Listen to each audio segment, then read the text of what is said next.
Fundur settur í sveitarstjórn Norðurþings.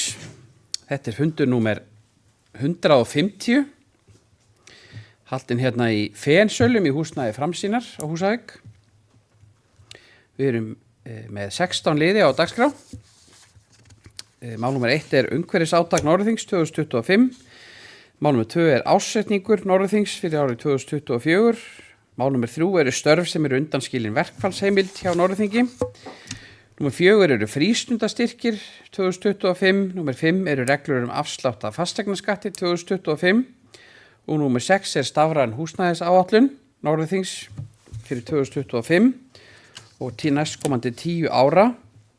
Mál númer 7 breyting á aðalskipulagi Norðurþings 2010-30 vegna iðnaðarsvæðisins í landi Akursels. Svo númer 8 því tengd breyting á deiliskipulagi fiskeldis í Núpsmýri. Og númer 9 síðan umhverfis- og loftslagsstefna Norðurþings. Þar á eftir koma fundagerðir fjölskylduráðs, skipulags- og framkvæmdaráðs, byggðaráðs og stjórnar Hafnasjóðs. Við bara göngum til dagskrár og það mál númer 1, umhverfisátak í Norðurþingi 2025. Og með leyfi varaforsta.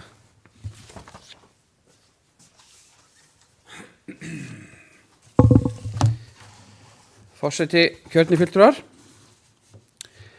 Aðeins þetta umhverfisátak vegna sem hér liggur fyrir tillaga að farið verið í umhverfisátak í sveitarfélaginu árið 2025.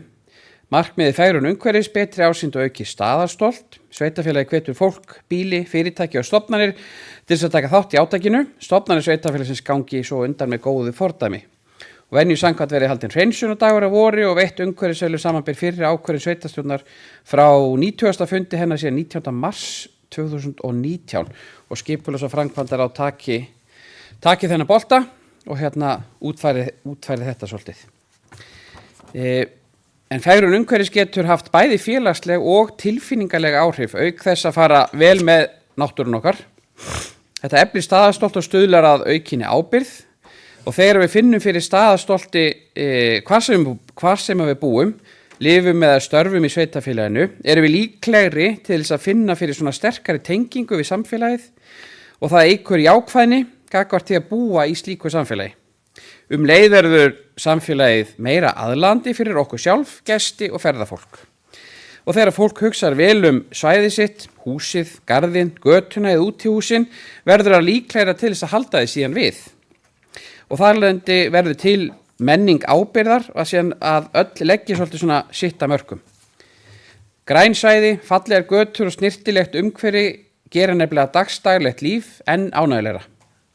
Það áhrif á heilsu, getur beinlínis haft jákvæð efnahagsleg áhrif, skapa heilbrigt og hamingjusamt samfélag sem fólk stolt af að tilheyra og sem bara göfugt markmið eitt og sér. En það mjög mikilvægt að sveitarfélagið gangi undan með góðu fordæmi og ég vil nota þetta tækifæri og skora á íbúa alla, fyrirtæki, bíli, stofnanir til þess að taka þátt. Og síðan að endurvekja þessa umhverfisviðurkenningu sem var samþykkt að gera á þessum 90. fundi sveitarstjórnar 19. mars 2019 og skipulags- og framkvæmdaráð taki svolítið þann bolta að útfæri það hvernig við viljum vinna áfram með þetta. Og orðið laust.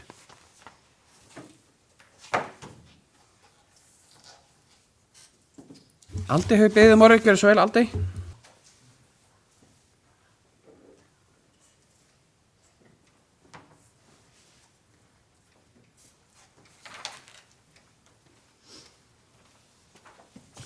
Forseti, sveitarstjórn, falleg tillaga. Ég bara með smá svona vangaveltur varðandi hana.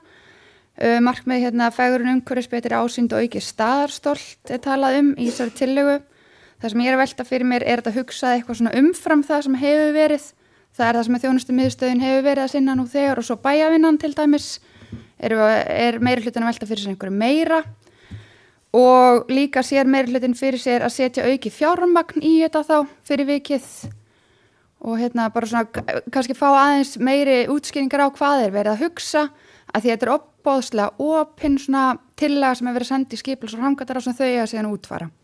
Ég bara svona velta þessu fyrir mér. Takk fyrir. Aldi hefur lokið máli sínu, orðið laust. Með leyfi varaforseta.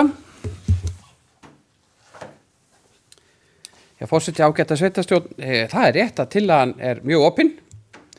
Það eru þegar fjármunir ætlaðir í þessi verkefni inn í sveitarfélaginu.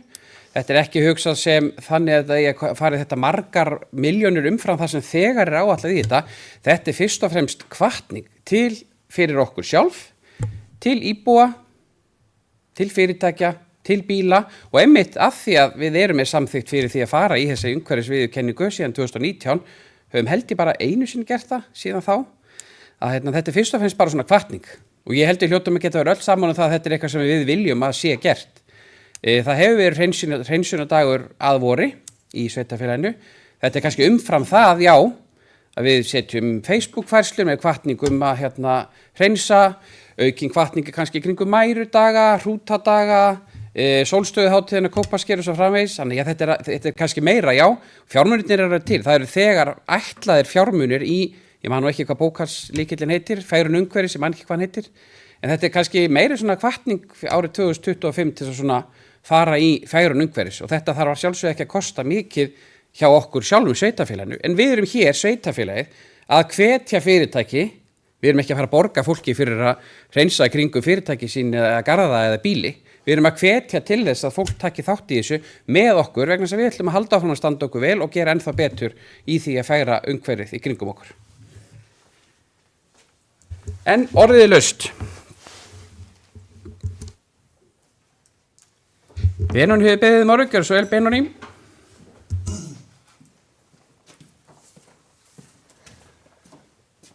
Forseti, ágæta sveitarstjórn, þetta er besta mál. Ég sé bara enga litla vankanta á þessari tillögu. Gott að hvetja fólk til að laga til, að sjálfsögðu. Það er alveg hitt besta mál. Þessi umhverfisverðlaun svona sögulega skils mér að þau hafi valdið meiri deilum heldur en samstöðu meðal íbúa, þannig að ég bið skipulagsframkvæmdar allavega að fara varlega í hvernig þeir útfæra það mál, en á öðru leyti bara í besta mál. Benóni hefur lokið máli sínu, orðið er laust. Helena hefur beðið morgun, gjörðu svo vel Helena.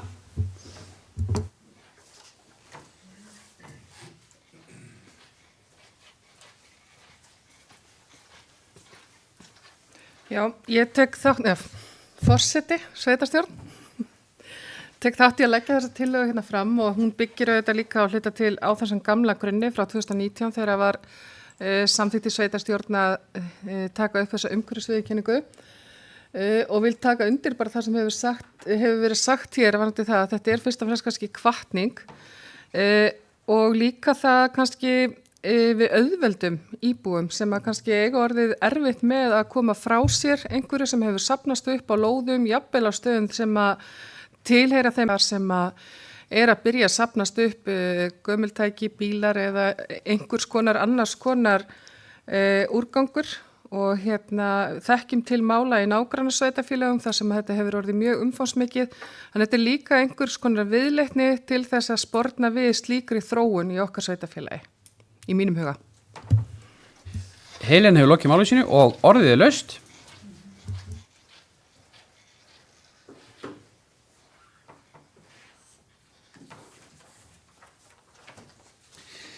Ekki fleiri sem eru kveðið til hljóðs, þá vil ég biðja þau sem geta samþykkt þessa tillögu eins og lítur út að gefa merki með því að rétta upp hönd.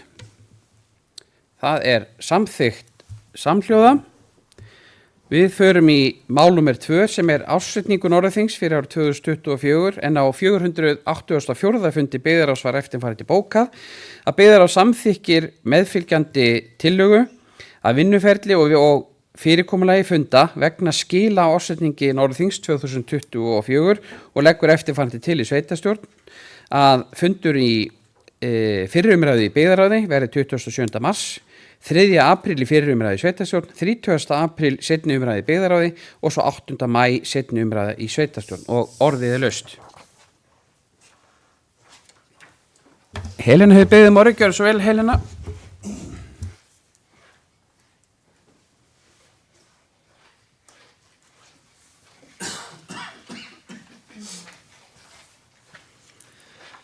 Forseti, sveitarstjórn. Já, við erum að leggja þetta til úr byggðaráði, að það verði gera breytingar á fundatíma sveitarstjórnar vegna afgreiðslu ársreikninga og þeirra tímamarka sem að honum fylgja. Og ég hér með breytingatillögu á tillögu byggðaráðs sem að ég er búin að senda til ritara og er komin inn upp á vegg og ætla að fá að lesa hana upp, en fyrir hönd fulltrúa BHD-lista í sveitarstjórn þá legg ég fram þessa tillögu að vegna afgreiðslu ársreikninga ársins 2024 sem samþykkja þar í sveitarstjórn og skila inn til kaupallar fyrir 15. maí er lagt til að sveitarstjórn samþykki tillögu byggðaráðs sem fundatíma í apríl og maí. Að auki er lagt til að febrúarfundi sveitarstjórnar verði senkað frá 20. febrúar til 27. febrúar og marsfundur sveitarstjórnar verði felldur niður. Og undir þetta rita þá Eiður Pétursson, Helena Eydís, Hjálmar, Bogi, Kristinn Jóhann og Sofía Gísladóttir. Og þarna erum við í rauninni, að spara okkur einn fund en við erum líka að standa við tímamörkin og með því að færa febrúarfund sveitarstjórnar erum við líka að gera svona eðlilegri tímamörk á milli fundana, þannig að það verði, þetta verði ekki of litlir fundir einhvers staðar þarna inn á milli og ég vona að sveitarstjórn geti sammælst þessa fundatíma. Svo þetta eins og hefur áður verið rætt þegar við höfum verið að ræða breytingar á fundartímum sveitarstjórnar að þá er óhefnilegt að í okkar samþykktum erum við með fund 3. og 5. dag í mánuði og framundan er það að við tökum samþykktirnar upp og gerum breytingar á þessu og svo vinna fer að stað í byggðaráði strax í næstu viku. Helena hefur lokið máli sínu og orðið er laust.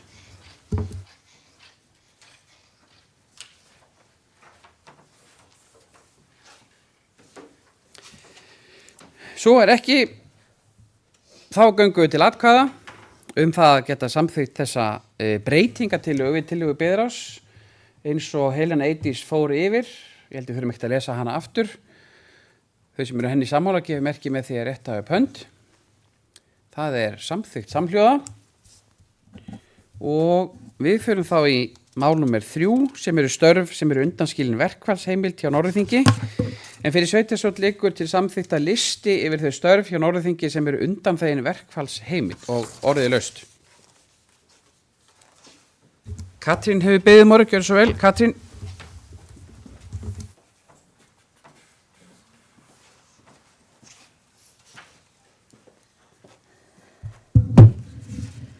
Forseti, ágætu sveitarstjórnarfulltrúar. Ég ætla aðeins að gera grein fyrir þessari skrá sem liggur hér til afgreiðslu. Þetta er samkvæmt 19. grein 3. kafla laga verkföll. Þetta er kafla verkföll í lögum kjarasamninga opinberra starfsmanna númer 94 frá 1986.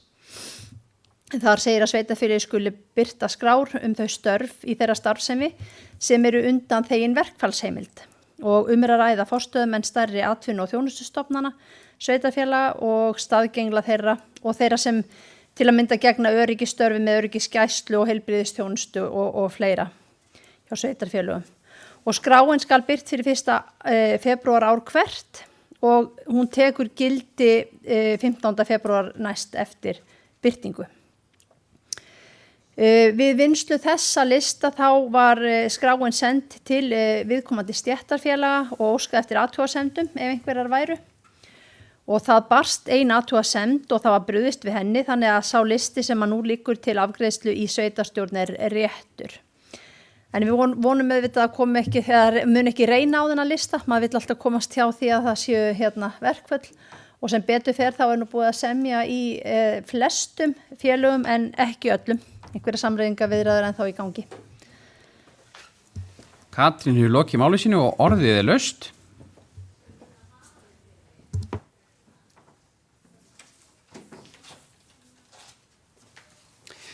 Engin sem vil tjá sig þennan lista, þá vil ég bara bera hann upp til atkvæða og þau sem eru honum sammála gefur merki með því að rétta upp hönd. Það er samþykkt samhljóða og við förum í frístundastyrki fyrir árið 2025 En á 205. fundi fjölskylduráðs var eftirfarandi bókað að fjölskylduráð samþykki reglur frístundastyrki með breytingum á upphæð sem fer úr 22.500 krónum í 30.000 krónur og árgöngum sem frístundastyrkur nær til, það að segja 2007 til 2023 og ráði vísar málunum til samþyktar til sveitarstjórn til staðfestingar og orðið laust. Kristín Jóhann hefur beðið orðið, gjörðu svo vel. Kristín.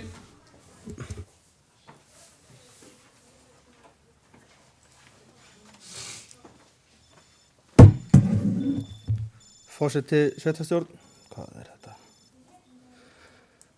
Eins og framkom hjá forseta frístundastyrkurinn að hækka úr 22.500 krónum í 30.000 krónur sem mesta hækkun sem hefur verið á frístundastyrknum á milli ára frá því að frístundastyrkir voru teknir upp 2018. Styrkurinn hefur þá hækkað síðan að settur á 2018 úr 6.000 krónum upp í 30.000 krónur sem ánægjulegt og með þessari hækkun hefur því markmiði sem sett á fram í núverandi meirihlutasamþingi verið náð sem verður að teljast góður árangur þar sem enn rúmt ár eftir af kjörtímabilinu. Takk fyrir. Kristín hefur lokið máli sínu og orðið laust.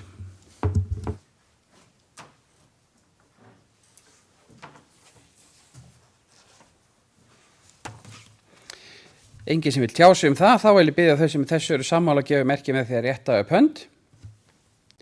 Það samþykkt samhljóða og við förum í mál númer 5 sem eru reglur afslátt af fasteignaskatti 2025 en á 484. fundi byggðarráðs var eftirfarandi bókað að byggðarráð vísa reglunum með áorðnum breytingum til staðfestingar í sveitarstjórn og tekjumörk eru sem að hér segir að einstaklingar og örorkulífeyrisþegar að skattskylda tekjur alltaf 4,3 milljónir rúmlega væta 100% afslátt, skattskylda tekjur frá 4,3 milljónum rúmlega upp í 5,2 rúmlega veiti 50% afslátt og svo skattskylda tekjur frá 5,2 milljónum upp í 6,7 rúmlega veita 25% afslátt og skattskylda tekjur frá tæplega 6,8 milljónum veiti ekki afslátt. Svo það örorkulífeyrisþegar, hjón og samskattað sambýlisfólk að skattskyldar tekjur með 8,3 milljónir króna eða minna veiti 100% afslátt, skattskylda tekjur frá 8,3 upp í 9,1 rúmlega veiti 50% afslátt, skattskylda tekjur frá 9,1 og upp í 10,1 rúmlega veiti 25% afslátt og svo skattskylda tekjur yfir 10,2 milljónir rúmlega tæplega veiti ekki afslátt. Og þessar reglur liggja hér fyrir og orðið laust. Helena heiti sem við beðum orðið, gjör svo vel Helena.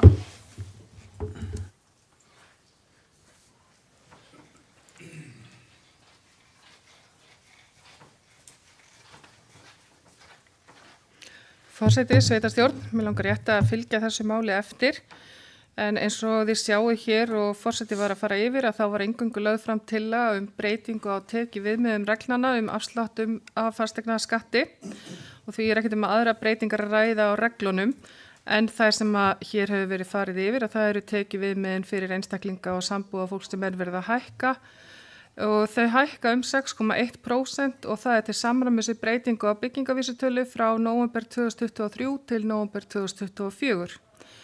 Þess að geta á árinu eða fyrir árið 2024 þá voru viðmiðin hækkuð 8% og síðast að fara í gagngera endurskoðun á viðmiðunum við upphaf árs árið 2022. Það kom til talsinn í beðra að viðmiðin væru lág og það hvati fyrir okkur til þess að skoða þau frekara árinu þannig að við fjárhagsáætlun gerð næsta árs þá liggi fyrir niðurstaða á því hvort gera þau breytingu á því og gera þá ráðstafanir. Þess vegna fjárhagsáætlun ársins 2026. Helena hefur lokið máli sínu og orðið laust.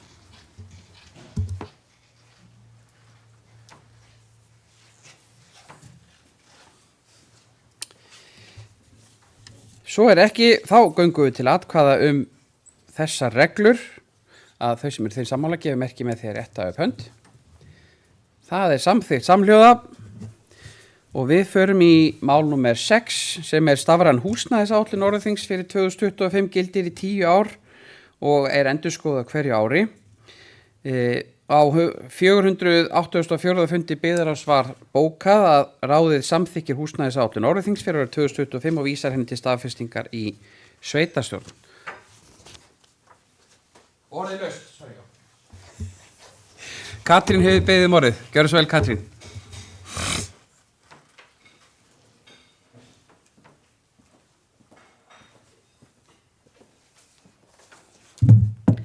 Forseti. Húsnæðisáætlunin liggur nú fyrir til samþykktar en einu sinni endurskoðuð en sveitarfélög þau eins og kom fram hjá forseta þau skuli gera sér húsnæðisáætlun til 10 ára í senn og uppfæra og staðfesta árlega með tilliti til breytinga og þróunar sem hafa orðið á forsöndum hennar á milli ára. Þá skulu sveitarfélög tryggja að húsnæðisáætlun sveitarfélagsins sé í samræmi við gildandi fjárhags- og skipulagsáætlanir sveitarfélagsins og eftir atvikum aðrar áætlanir sem áhrif hafa á þróun húsnæðismála. Húsnæðis- og mannvirkjastofnun notar áætlanirnar meðal annars til þess að meta íbúa þörf á landinu í heild, fylgist með fjölda íbúða í byggingu og byggingar áformum í sveitarfélögum og birtir mælaborð á heimasíðu sinni með upplýsingum og samantektum úr húsnæðisáætlunum sveitarfélaga.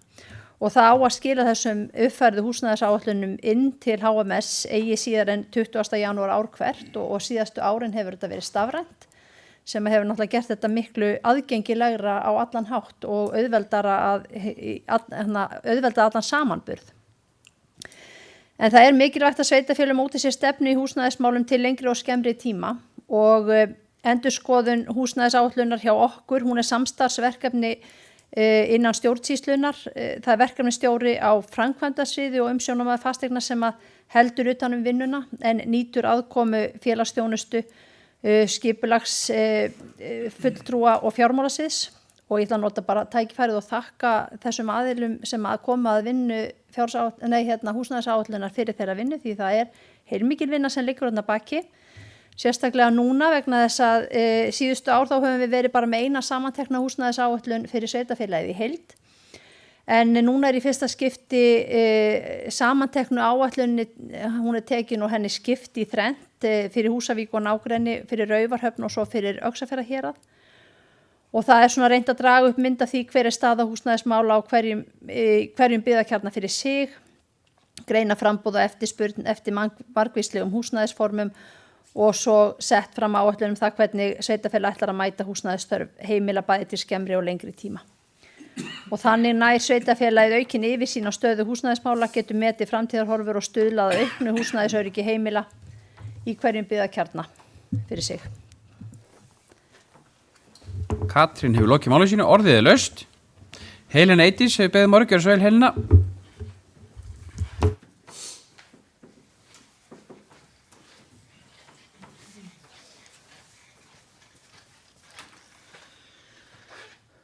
Forseti, sveitarstjórn, það er tvennt sem ég langar til að nefna hérna í tengslu við húsnæðisáætlunina fyrir utan það sem þegar hefur komið fram að við erum í fyrsta skipti með áætlun núna þar sem að við fáum sundugreiningu með við byggðakjarnan okkar og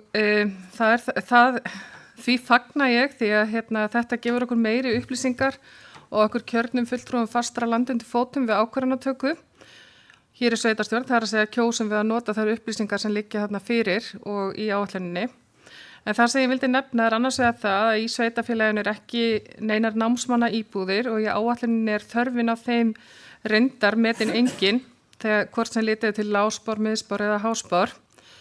Við þekkjum hins vegar öll dæmi það að það eru námsmenn sem eru í háskólanámi sem kjósa að búa hér hvort sem eru í fjarnámi eða dagskóla við Háskólann á Akureyri og keyra á milli þessa það bil klukkustundar vegalengd á milli Húsavíkur og Akureyrar.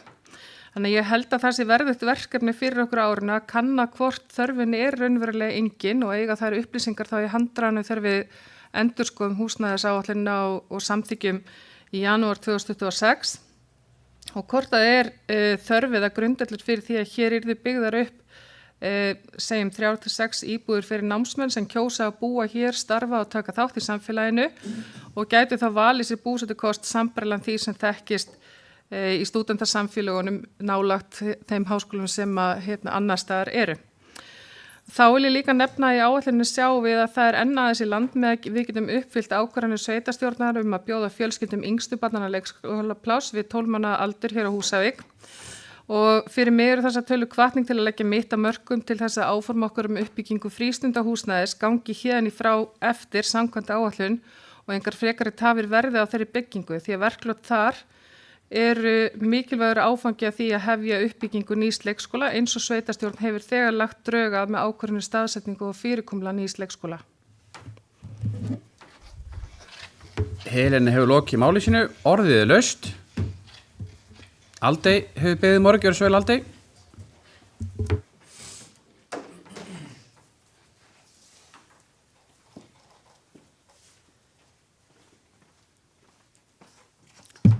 Forseti, ég langar aðeins að vekja athygli á stöðunni á félagslegum leiguíbúðum í eigu sveitarfélagsins.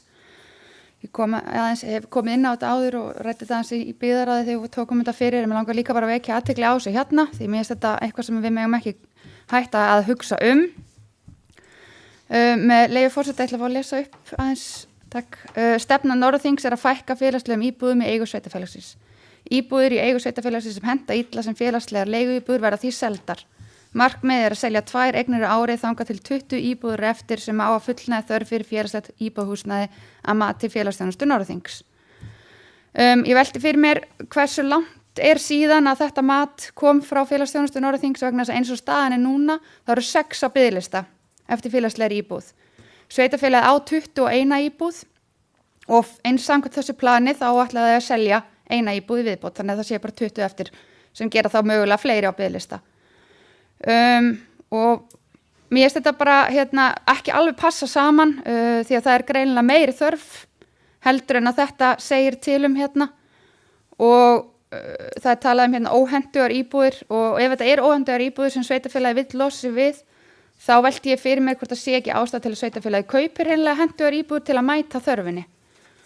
Að því mér finnst 6 á biðlista, ég veit að örugglega annars staðar á landinu er það miklu meira, en mér finnst persónulega 6 alveg nógu há tala og við þurfum að hafa þetta á bakvið eyrað og reyna að mæta þessu eftir bestu getu. Ekki drífa okkur að selja eitthvað sem við gætum síðan þurft á að halda. Takk. Aldey hefur lokið máli sínu með leyfi varaforseta.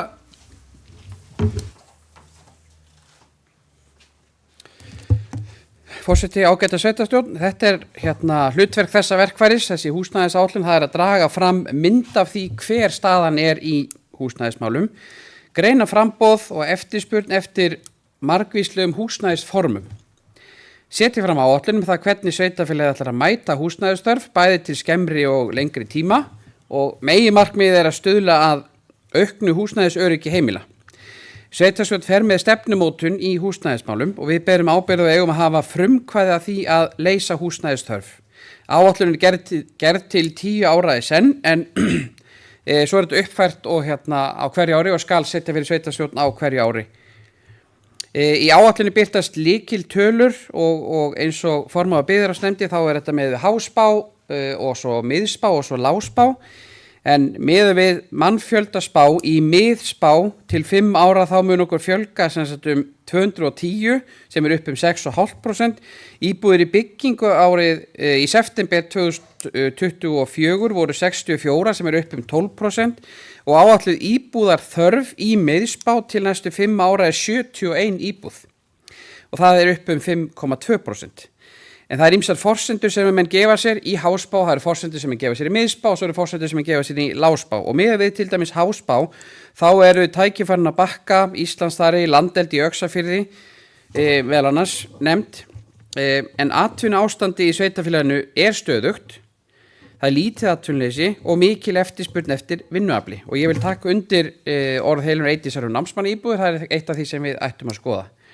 En það er fullt af spennandi tækifærum í íbúða uppbyggingu í sveitarfélaginu, bæði kannski í miðbæ Húsavíkur, nú er búið deiliskipbyggja þorpið Kópasker, þannig að fullt af spennandi tækifærum til þess að byggja upp. Og svo er alltaf að aukast, svona í húsnæðisáætlun sveitarfélag, það er alltaf að aukast svona þessi eftirspurn eftir litlum íbúðarkjörnum ekki innan þéttbýlis og eiga svona sinn 1 eða hálfan hektara til þess að gróðursetja og svona, þannig að það er spennandi kannski að skoða þann möguleika.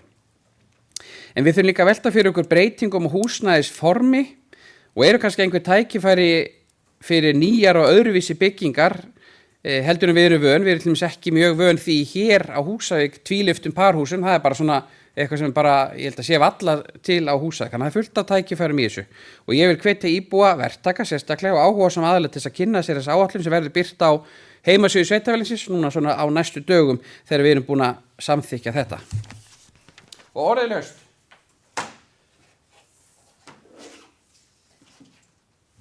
Helena hefur beðið morgun, gjör svo vel, Helena. Öðru sinni, já.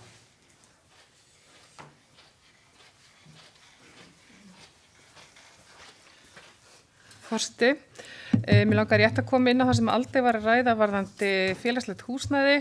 Ef ég man rétt þá þetta mat 20 félagslegar íbúðir á þörfin fyrir félagslegar íbúðir frá því á síðasta kjörtímabil og hefur kannski haldist óbreytt síðan þá. Og ég get alveg tekið undir það að við erum með íbúðir sem að kannski þykja ekki nægilega hentugar. Við höfum markvisst verið að reyna að selja út úr kerfinu íbúðir sem að eru til að mynda upp á 3. 4. hæð og henda ekki öllum skjólstæðingum okkar sem að þurfa á félagslegum íbúðarúrræðum að halda. Og að samaskapi mætti þá líka hugsa til þess að endurnýja einhverja þeirra íbúðar sem að eftir eru. En það ágætt líka í þessu samhengi þar sem að biðlistin eða þörfin sem að kemur fram, ég ætla ekki að segja það að þetta sé biðlisti, en þörfin sem kemur þarna fram í húsnæðisáætluninni sé 6 íbúðir, að þá verðum við að muna eftir því að við gerðum breytingar á reglum félagslegt leiguhúsnæði á árinu 2022 ef ég man rétt, þar sem að kerfið okkar nú orðið mun kvikara heldur en það var. Það að segja að við gerum leigusamninga eingöngu til 1 árs í senn við þá sem eru í félagslegu húsnæði hjá okkur núna. Það fer fram mat hverju ári og það hefur komið til þess að fólk hefur farið út úr leiguhúsnæðin okkar sem þar á félagslegum forsendum þegar það kemur inn og nær síðan að bæta sína stöðu með einhverjum hætti. Þannig að það á enginn að þurfa að bíða neitt stórkostlega lengi þó að ég gerir mig fulla grein fyrir því að fyrir þann sem er að bíða þá er biðin erfið. En kerfið kvikar á meiri hreyfing á því og kannski þurfum við að eiga nokkrar íbúður til viðbótar við þessar 20 sem við settum okkur markmið á síðasta kjörtímabili og það þá eitthvað sem að, við verðum að skoða sérstaklega þá kannski inn í fjölskylduráði og með starfsfólki okkar á því sviði, á velferðarsviðinu. Helena hefur lokið máli sínu og orðið laust.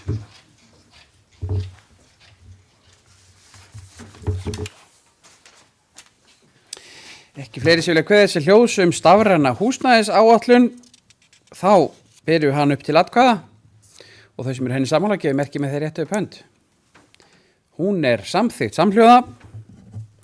Við förum í mál númer 7 sem breyting á aðalskipulagi Norðurþings 2010-30 vegna iðnaðarsvæðisins í landi Akursels. Á 207. fundi skipulags- og framkvæmdaráðs var eftirfarandi bókað. Á fundi skipulags- og framkvæmdaráðs þann 9. júlí síðastliðinn var sú afstaða tekin að breyta ekki aðalskipulagstillögunni vegna þeirra umsagna sem að bárust, heldur taka á þeim með lagfæringum á þeirri deiliskipulagsbreytingu sem kynnt var samhliða og forseti ætlar nú að hlífa fundinu með að lesa allar þessar breytingar. Þær verða aðgengilegar í inngangi þegar fundargerðin verður lesin. En skipulags- og framkvæmdaráð leggur til í sveitarstjórnar fyrirliggjandi tillaga að breytingu aðalskipulags iðnaðarsvæðisins í landi Akursels verði samþykkt og skipulagsfulltrúa falið að óska eftir staðfestingu gildistöku skipulagsstofnunar og orðið laust. Sofía hefur beðið orðið, gjörðu svo vel, Sofía.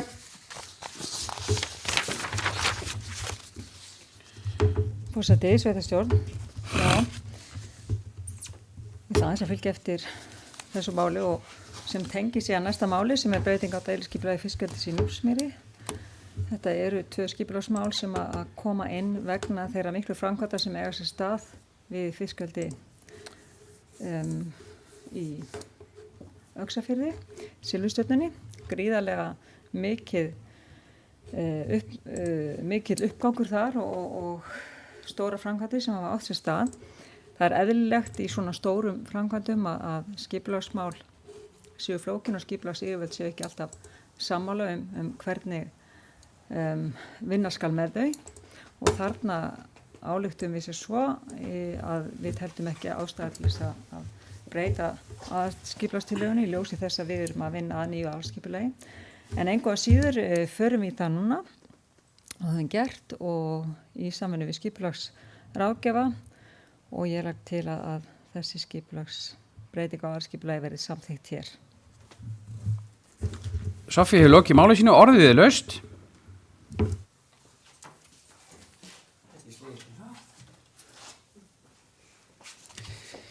Svo er ekki, þá vil ég biðja þau sem eru sammála þessari breytingu og aðalskipulagi gefa merki með því að rétta upp hönd.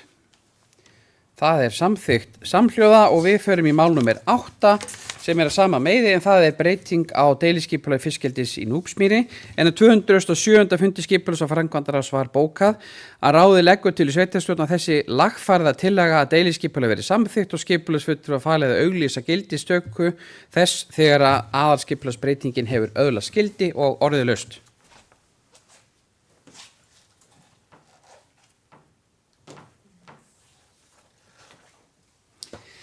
Engi sér kveða sér ljós það, þá vil ég biðja þau sem eru sammála að gefa merki með því að rétta upp hönd.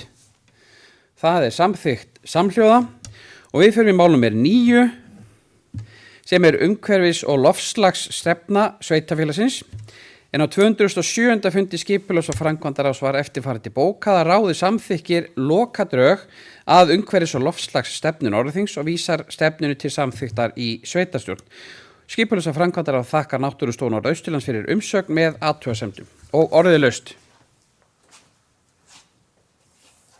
Soffía hefur beðið morið, gjörðu svo vel Soffía.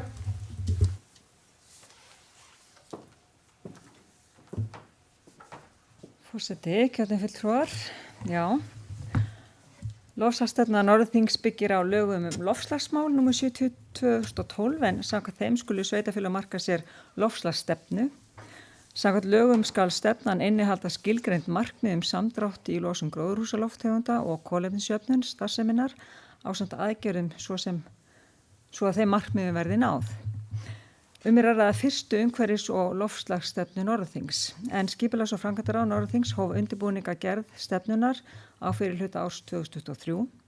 Skipulags- og framkvæmdaráð skipaði þann 15. desember 23 þriggja starfshóp vegna verkefnisins en í honum sátu Aldey Unnar Traustadóttir, Arnægir Arnarsdóttir og Heiðar Hrafn Halldórsson og starfshópurinn ásamt sviðsstjóra skipulags- og umhverfisins og ráðgjafa frá Verkís mynduðu þennan verkefnahóp sem vann síðan að mótun stefnunar.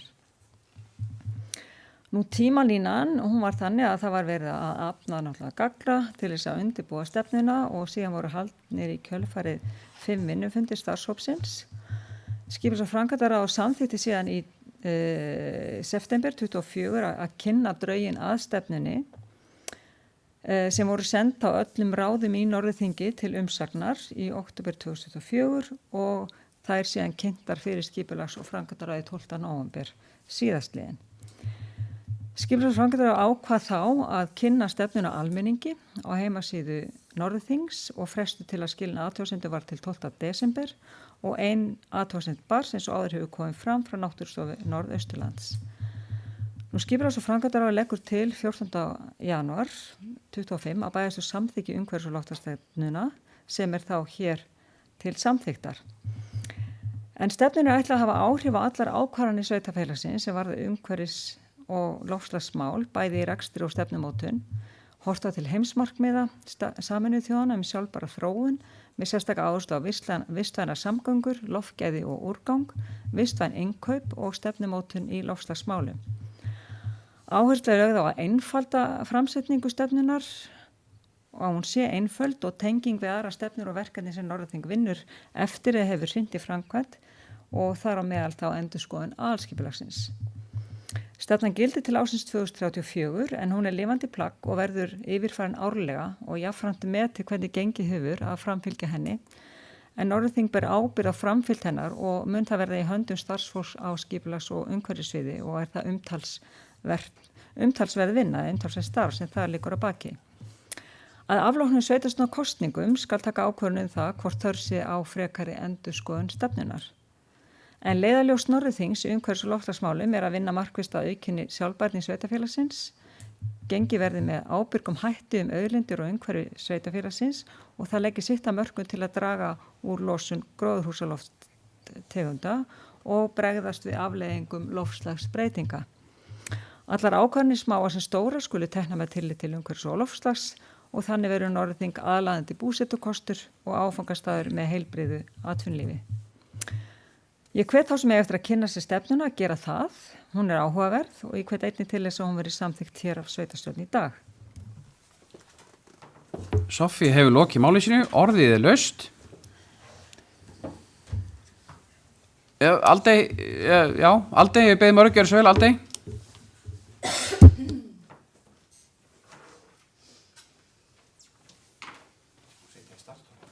Já, forseti, takk fyrir þessa yfirferð, Soffía.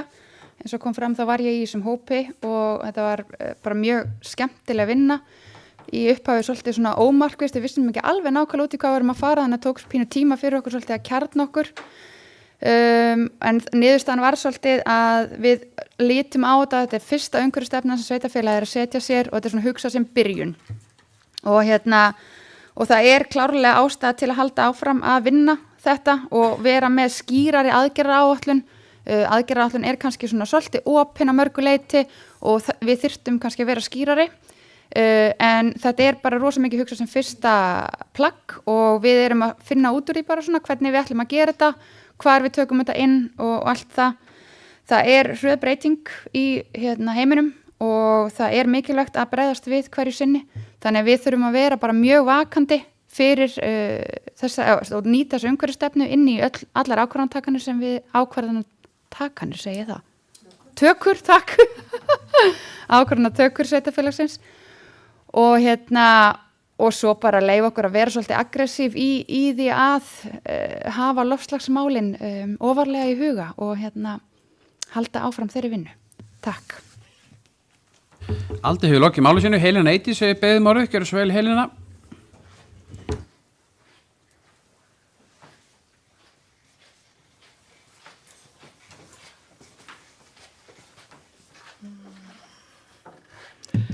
Forseti, sveitarstjórn. Já, ég vil fagna því að loksins sé orðin til umhverfis- og loftslagsstefna fyrir Norðþing. Og þó að saga og sagfræði sé nú ekki endilega mitt uppáhald og hafi verið í gegnum tíðina, að þá eiginlega get ég ekki sleppt þessu tæki fyrir að rifja aðeins upp, en þessi meðganga að þessari umhverfis- og loftslagsstefnu, hún er búin að vera ótrúlega löng, 8 ár. Því að það er á árinu 2017 sem er fyrst verið að vinna að umhverfisstefnu Norðþings og af einhverjum ástæðum, þetta er fyrir minn tíma í sveitarstjórn, það er ekki þær ástæður sem þar liggja baki að þá virðist þeirri vinnu ekki hafa verið lokið og svo þetta verða breytingar á lagaumgjörð og annað, en á októberfundi í sveitarstjórn árið 2018 þá var samþykkt tillaga gerð umhverfisstefnu. Og lagt var til að í henni er fjallað neyslu og úrgang, þjóðgarða friðlýst-svæði, ágengar tegundir, skógrækt, auðlindir, virkjanir, orkumál, samgöngur, loftslagsmál og þessi tillaga var samþykkt. Og það er ekki annað að sjá en sú stefna sem hér er lögð fram til samþykktar taki á öllum framangreindu þáttum þó hugtakanótkunnur sé með öðrum hætti í dag heldur en hún var árið 2018. Neysla og úrgangur sem talað var árið 2018 kallast til dæmis í dag hringrásarhagkerfi og úrgangsstjórnun sem gefur hvort tveggja til kynna þróun tungumálsins og þróun þekkingar, viðhorfa og aðferða innan málaflokksins. Í stefnunni birtast meðal annars eftirfarandi markmið, með leyfi forseta, stuðla að uppbyggingu hátækniiðnaðar, grænsiðnaðar, nýsköpunar og starfsemi sem vinnur á forsendum hringrásarhagkerfisins, efla viðnámsþrótt sveitarfélagsins gagnvart afleiðingum loftslagsbreytinga og grípa til aðgerða vegna óumflýjanlegra breytinga, skrá upplýsingar þannig að hægt verði að áætla losun gróðurhúsalofttegunda og bindingu á vegum Norðþings. Það fyrstnefnda verður við samþykki stefnunar leiðaljós okkar hvað varðar atvinnuuppbyggingu í sveitarfélaginu og býr til í rauninni þær spurningar sem við þurfum að velta fyrir okkur þegar ný tækifæri rekur á fjöru okkar eða eru löðuð að atvinnusvæðum í sveitarfélaginu og sem eru skilgreind í aðalskipulagi og deiliskipulagi. Falla tækifærin að því sem við höfum þar sett fram og í þessari umhverfis- og loftslagsstefnu sem ég gerir ráð fyrir að verði samþykkt hér á eftir. Falla tækifærin að því sem við höfum þarna sett fram og samþykkt. Viðnámsþróttur samfélag gagnvart loftslagsbreytingum atriði sem þarf að taka alvarlega að mínu mati. Það ekki langt síðan að nágranna sveitafélagi okkar að þar féllu aurskriður og mildi ekki fór ver þar þegar það átti sér stað. Þá vorum við mynda á þetta líka þegar lítil aurskriða féll í Skálabrekku á síðast ári. Og með loftslagsbreytingum má reikna með aukina hættu á ofanflóðum og aukinu úrkomu ákefð. Og þar til að mynda þarf að taka mið af því við frágang fráveitukerfa á ofanvatni sé ekki veitt ofan í þau. En einnig í almannavarnaáætlunum fyrir svæðið að það sé hugað að viðbragði og áhrifum við loftslagsbreytingar. Og þar getum við haft áhrif með okkar fulltrúum sem að koma almannavarna nefndum. Að mínu mati verður einn stærsta áskorun stjórnsýslunnar fólgin í skráningu upplýsinga þannig að hægt verða áætla losun gróðurhúsalofttegunda og bindingu á vegum Norðurþings. Grænt bókhald og innleiðing þess, það verður helsta verkferð okkar við þá skráningu og því betur sem við vinnum það, því betri gögn og upplýsingar munum við kjörnir fulltrúar fá til að undirbyggja okkar ákvarðanir aðgerðir til að ná fram markmiðum umhverfis- og loftslagsstefnunnar okkar. Mér langar að færa þakki til starfshópsins sem lagði þennan grunn og ég held ég verði líka að nota þetta tækifæri af því að ég gef mér að við samþykjum þessa stefnu og óska okkur íbúum í Norðurþingi til hamingju með það að eiga núna loksins umhverfis- og loftslagsstefnu. Helen hefur lokið máli sínu með leyfi varaforseta. Já, forseti ágæta sveitarstjórn, formaður byggðarráðs kveikti sögu áhuga minn og sögu skýringar. Sitjandi sveitarstjórn á þessum tíma og mér frábært þau eru komið svona stefnu sem átti fyrst bara heita umhverfisstefna, loftslagsstefna bættist og seinna við inn í þetta því að þetta ekkert bara vísindi, þetta líka fullt af tilfinningum og skoðum. Ég man eftir fundum þar sem það kom fólk á þessu fundi, vildi það bara verður að setja umhverfisstefnu. Það var af því það var bara ágengar tegundir, það skildi slá alla lúpínu, eyða lúpínu sveitarfélaginu. Svo kom fólk líka á fundin og vildi bara hafa verið að setja meiri lúpínu til þess að græða blandi vegna þess að það fjúki í burtu. Þannig sem segir okkur það, nauðsyn þess eins og formaður skipulags- og framkvæmdarráðs nefndi, þetta þarf svolítið að vera opið og lifandi skjal, því þetta frá því að vera einhverjum fyrir einhverjar pínulitla skoðun og risastóru máli sem þetta og ætlar að keyra eitthvað pínulítið í gegn sem skiptir ofboðslega litlu máli í rosalega stóri stefnu. Þannig ég fagna því bara að þetta sé komið fram og þetta verði skjal sem svolítið svona lifandi og einmitt eins og Aldi Unnar nefndi áðan að þetta verði svona pínu þannig þegar við erum að taka ákvarðanir inn í öllum ráðum og í stjórnsýslunni við sem svona velta þess aðeins fyrir okkur því að við getum haft alls konar skoðunar því hvað okkur finnst eigi að vera í þessari stefnu snýst loftslagsmál á einum sólarhring á Íslandi þá losun og CO2 einum sólarhring á Íslandi það því við förum í flugvelda og ormótabrennur við getum dregið losun 50% ef við myndum bara sleppa þessu ef við viljum hafa einhver svona raunverulega áhrif, þannig að þetta snýst ekki bara einhver vísindi, það fullt af tilfinningum í þessu máli líka, en orðið laust.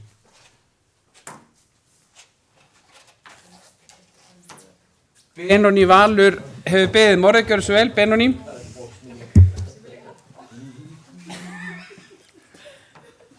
Forseti, ég ætla að vera stuttur og ég fagna því mjög að loksins sé til þessi stefna. Og vissulega þá lagðist þessi stefna ásamt eiginlega öllum öðrum í láginni hérna í COVID þegar var ákveðið að fresta vinnu við alla stefnur Norðurþings. Þannig að það svona hluthafaástæðan fyrir hversu langa tíma þetta tók. Það sem ég ætla að segja, ég fagna mjög að stefna sér til, við að nota hana, ekki bara stinga hún í skúfu og glemma hún sér til og hættu að ræða flugeldabann. Nei, takk fyrir. Benóní hefur lokið máli sínu, orðið laust.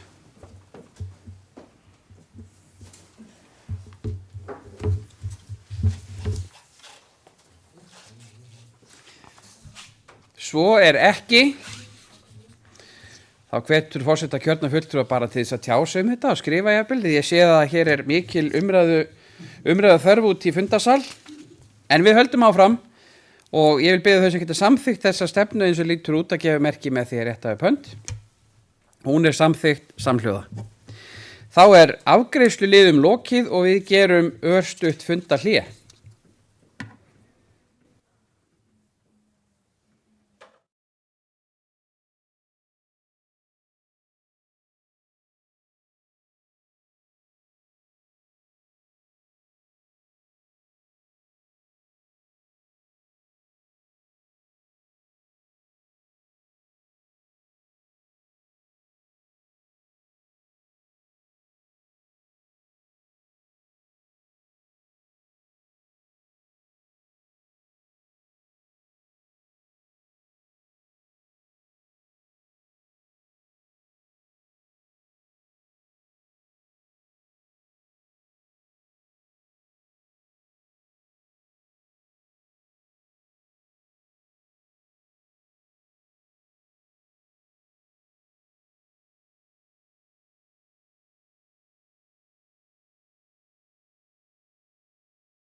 Fundið framhaldið í sveitarstjórn Norðurþings.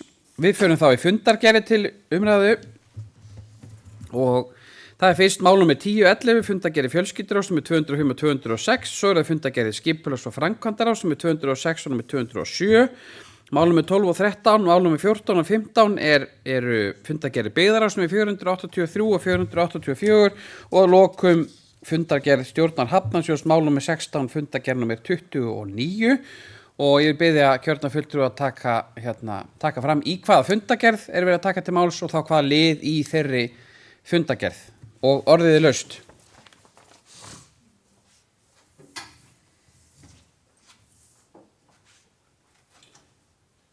Í fundargerð fjölskylduráðs, fyrirgeði. Helena Eydís, ef við beðum orða, gjör svo vel. Helena.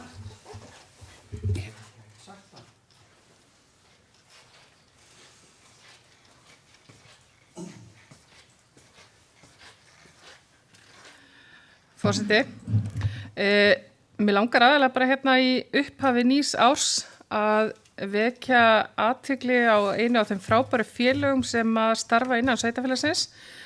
En í fjölskylduráði þá vorum við með á fundi 205, liður 2 endurskoðunar samningi og þetta er sem sagt samkomulag sem að ráði var að vinna að við Íþróttafélag Þingeying hreyfiverkefni á vegum Íþróttafélagsins Þingeyings. Og ég verð bara að segja að það er til algjörar fyrirmyndar hvernig þau sem að standa að Íþróttafélaginu Þingeyingi sem hefur orðið til þarna í Öxarfirði og upp úr eldri íþróttafélagum sem þarna voru og með stuðningi þess fjármagns að einhverju leyti sem þar varð eftir. Hvernig þau hafa verið að vinna og hvernig við höfum þá líka geta stutt við það frumkvæði sem þau hafa verið að sýna. Til að mynda varðandi bætta aðstöðu í Íþróttahúsinu í Lundi, til crossfit-iðkunar en núna síðast við eflingu íþróttastarfs fyrir börn og ungmenni og bara hrós í upphafi árs til þeirra sem standa í Íþróttafélaginu Þingeyingi. Helena Eydís í loki málinu sínu orðið þá laust þennan annan lið fundargerða fjölskylduráðs númer 205.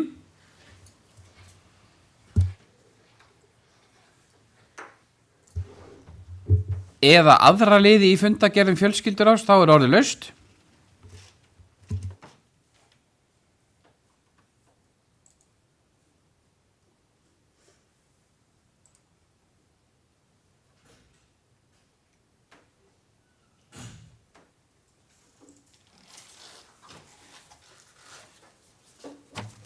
Svo er ekki og þá förum við í fundargerðir skipulags- og framkvæmdaráðs, það er fundargerð númer 206 og 207 og það er eins taka fram í hvorri fundargerð í hvaða lið, orðið laust. Sofía hefur beðið orðið, gjörðu svo vel Sofía. Nei, býtu hvað? Jú. Forseti, kjörna fulltrúar, það er fundur 206 og liður 4, breyting deiliskipulags Stórhóll Hjarðarholt. Þetta er mjög skemmtilegt skipulagsmál sem við höfum verið að vinna innan skipulags- og framkvæmdaráðs varðandi þéttingu byggðar og þarna höfum við lagt held ég mikinn metnað í skipulagsvinnuna. Þarna höfum við verið með bæði þrívítar, tekníkar og skuggavörp einmitt til þess að íbúar sveitarfélagsins geti átt að sjá á því hvernig við ætlum byggðina að þróast þar sem við erum að þétta byggðina. Þetta er skemmtilegt mál, við hefum ekki verið að fara þessar leiðir, enda eru þær kostnaðarsamar, en það eru mjög mikilvægar þegar við erum að fara í þéttingu byggðar og ætlum að fara í byggingu húsnæðis inn á milli annars sem fyrir er.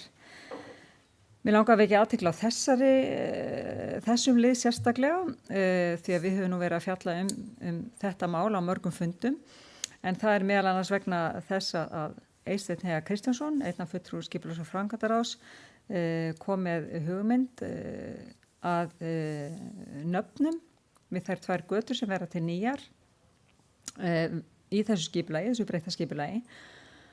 Og ef ég má lesa upp hans bókun, við breytingu skipulags Stórhóls Hjarðarholt verða til 2 nýjar götur undirritaður og það er Eysteinn Heiðar Kristjánsson, gerir það tillögu að nýja gatan með innkerslu af Stórhól sem er nafnið muni bera nafni Sjónarhóll og nýja gatan með innkerslu við frá Þverholti hljóti nafni Hulduhóll með vísan í Unni Benediktsdóttur Bjarklind sem bar skáldanafni Hulda og bjó á Húsavíkum árabil. Þetta þykir mér skemmtilegt. Mér langar í þessu sambandi líka að minna á fund sem verður haldið hér á Húsavíki næstu viku, 21. janúar í sal Borgarhússkóla klukkan 17, þar sem við erum að fara að kynna endurskoðun á aðalskipulagi Norðþings, þar að segja vinnslutillöguna, en á sama fundi þá munum við kynna hugmynda nýju verslunar og þjónustuhúsnæði Aksturslágsuna Húsavíkur og auk þess vinnslutillögur að deiliskipulagi og eins breytingu deiliskipulag Stórhóls Hjarðarhóls sem mun liggja þar fram til kynningar. Þetta verður mjög áhugaverður stór skipulagsfundur sem ég hvet alla til þess að koma á og kynna sér málin. Soffía hefur lokið máli sínu þennan 4. lið skipulags- og framkvæmdaráðs í fundargerð nr. 206, orðið laust hann. Eða aðra liði í fundargerðum skipulags- og framkvæmdaráðs, þá orðið laust.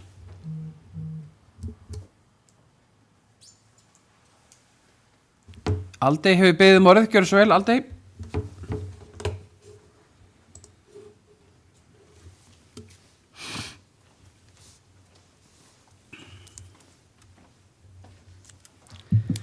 Forseti, þetta fundur númer 207 og liður 6, breyting deiliskipulags Suðurhafnarsvæðis. Langaði bara svona aðalega að vekja athygli á því að þarna verið að óska eftir að deiliskipulagi verið breytt þannig að mænishæðin verði aukin upp í 10 metra úr 9. Fyrst og fremst langar mér bara að vekja athygli á þessu, þannig að fólk viti af þessu og aðalega það. Takk. Aldey hefur lokið máli sínu, orðið þá laust þennan 7. lið fundargerðar skipulags- og framkvæmdaráðs. Eða aðra liði í fundargerð skipulags- og framkvæmdaráðs, þá orðið laust.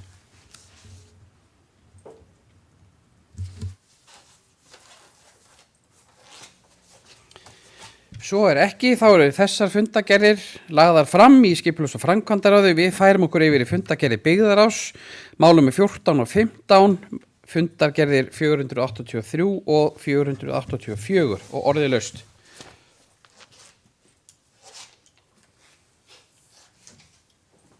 Benóný Valur hefur beðið orðið, gjörðu svo vel, Benóný.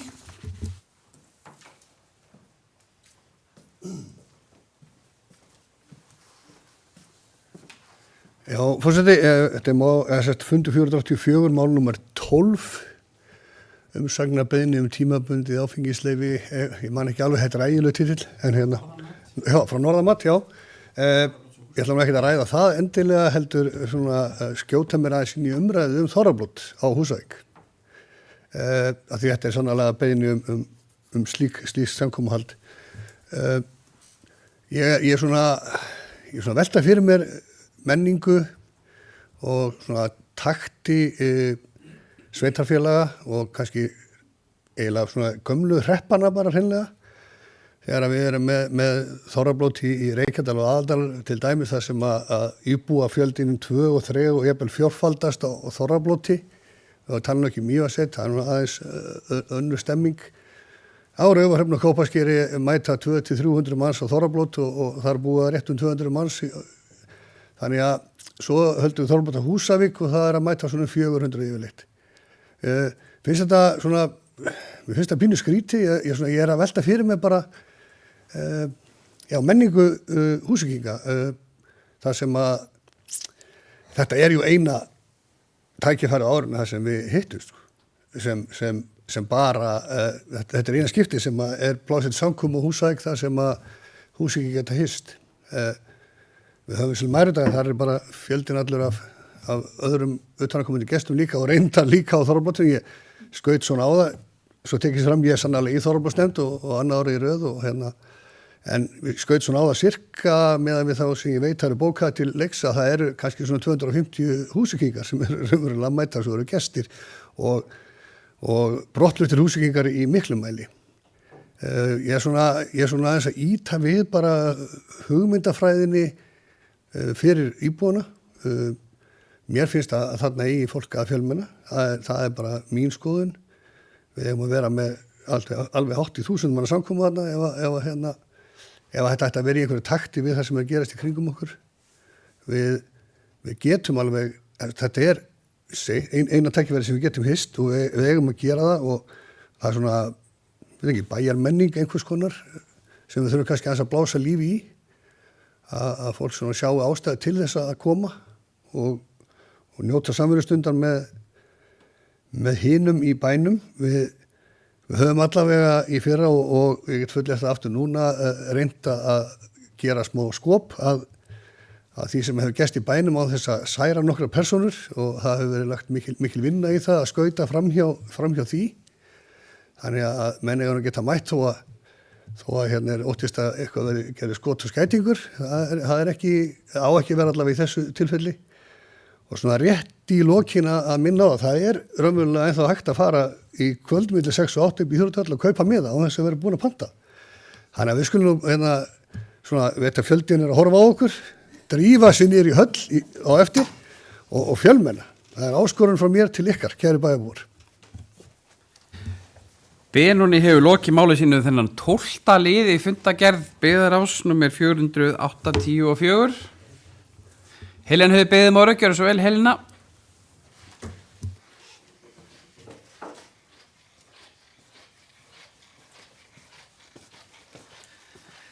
Forseti, já, mér langar aðeins að koma inn á þetta sama mál og Benedikt var að ræða hérna, Þorrablót og hérna þessa menningu okkar í kringum Þorrablót.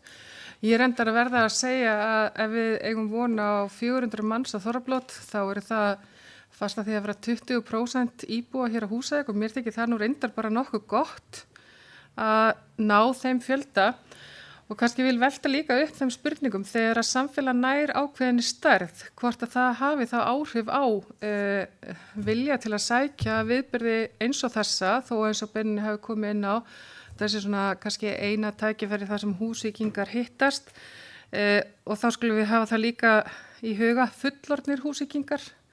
Það er að segja að börn eru ekki þarna undir, en hérna líka kannski aðeins að hnippa í okkur öll og þá sem að standa síðan að viðburðum eins og Þorrablóti og það er fjölmenningavinkillina því að við erum með 20% íbúa hér í okkar samfélagi sem eru á erlendum uppruna og hvernig erum við að kynna þessa menningu fyrir þeim og gefa þeim tækifæri á að taka þátt í þessari menningu.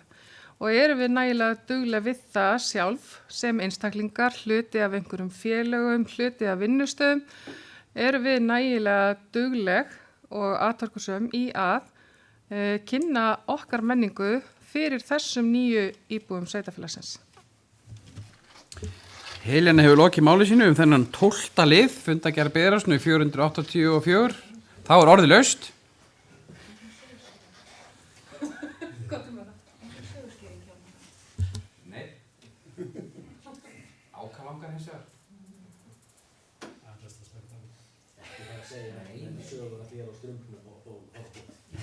En Benni Valur hefur beðið ára, gjörðu svo vel Benóni, öðru sinni.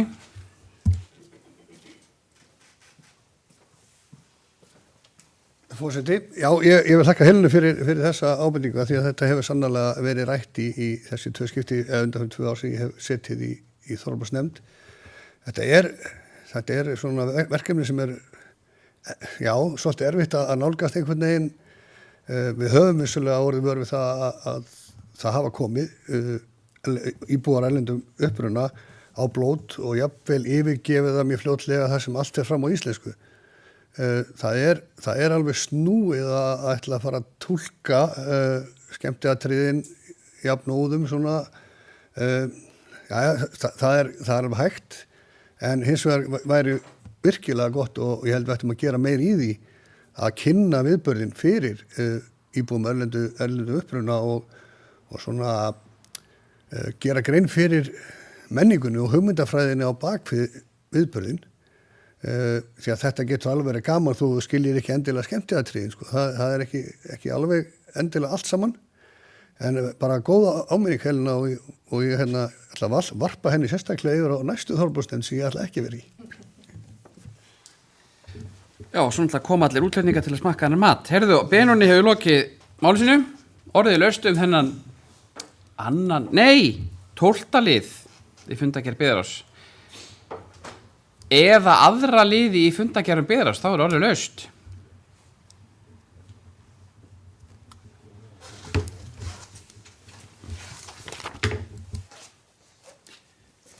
Svo ekki, þá eru þær framlagðar og við förum að lokum í fundargerð stjórnar Hafnarsjóðs, Norðurþings mál nr. 16, fundargerð nr. 29 og orðið laust.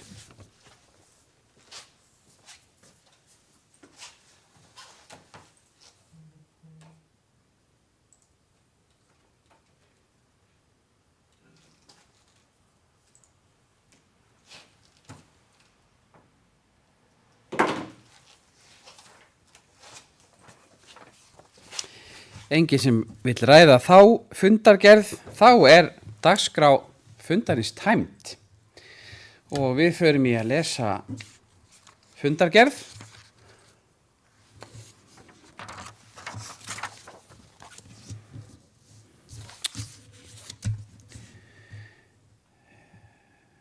Þetta ég byrði varaforseta að fylgjast með, við tilbúin að lesa. Þetta fundur númer 150, þau sem eru mætt og mál númer 1 umhverfisátak Norðurþings 2025, tillagan samþykkt samhljóða. Mál númer 2 ársreikningur Norðurþings 2024, þar kom Helena með breytingartillögu sem var samþykkt samhljóða.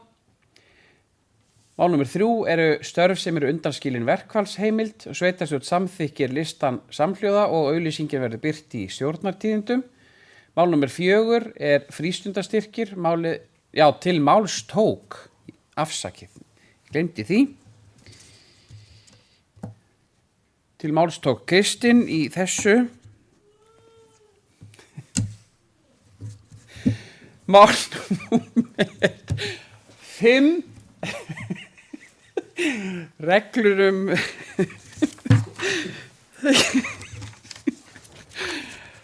reglur afslátt af fasteignaskatti 2025. Það tók Helena til máls og málið samþykkt samhljóða. Mál nr. 6 stafræn húsnæðisáætlun Norðurþings 2025. Þar tóku til máls Katrín fyrirgefið.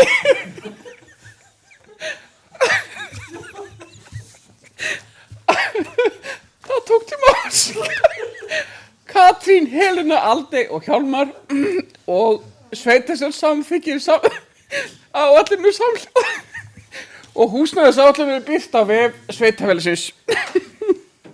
Fyrirgefið. Herðu, mál nr. 7. Það breyting á aðalskipulagi Norðurþings vegna innanlandsvæðis í landi Akursells og það tók Soffía til máls og það samþykkt samhljóða.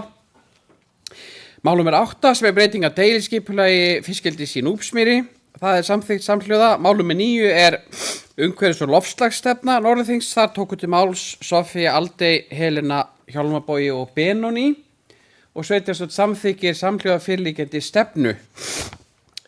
Fundargerð fjölskylduráðs, það tók Helena til máls í öðrum lið í fundargerð nr. 205 og svo það skipulags- og framkvæmdaráð, þar tóku til máls í 4. lið í fundargerð nr. 206 Soffía og svo skipulags- og framkvæmdaráð nr. 207, 7. liður tók Aldey til máls.